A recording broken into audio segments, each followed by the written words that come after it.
Hello বন্ধুরা, তোমরা সবাই কেমন আছো? আশা করি তোমরা সবাই ভালো আছো। চলে এলাম আবার একটি নতুন ব্লগ ভিডিও নিয়ে। এটা হলো আমাদের সেই তেরোপেখিয়া নদী।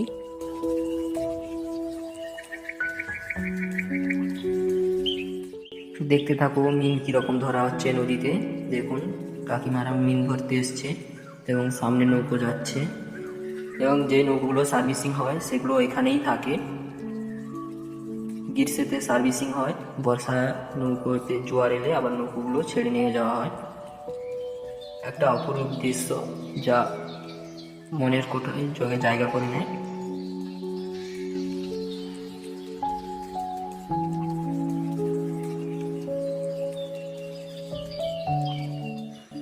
এই অপরূপ প্রাকৃতিক দৃশ্য দেখার জন্য বহু মানুষ এখানে এসে বসে এবং যে যার মতো নিজেরা নিজেদের ইচ্ছায় ভিডিও বানায়।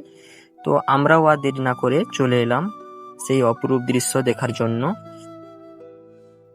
এই পথের ধারে বহুত পুরনো পুরনো বট গাছ এবং আশ্বস্ত গাছ রয়েছে, যা খুবই পুরনো।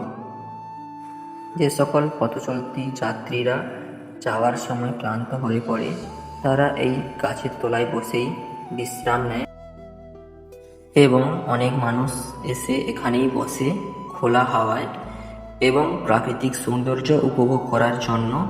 নদীর ঢেউ দেখতে দেখতে কখন যে বিকেল পেরিয়ে সন্ধ্যা হয়ে যাচ্ছে বোঝাই যাচ্ছে না।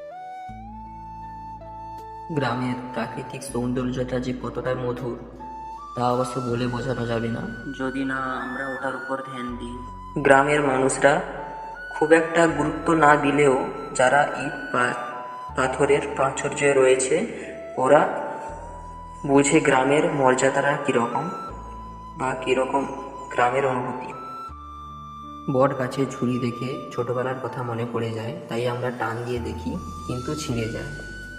তারপরে দেখুন গ্রামের দৃশ্য একটু আলাদাই লেভেলের ইন্টারেস্টিং, না দেখলেই বোঝাই যাবে না। এখানে যারা এসেছো অবশ্যই তোমরা কমেন্টে জানাতে ভুলবেন না।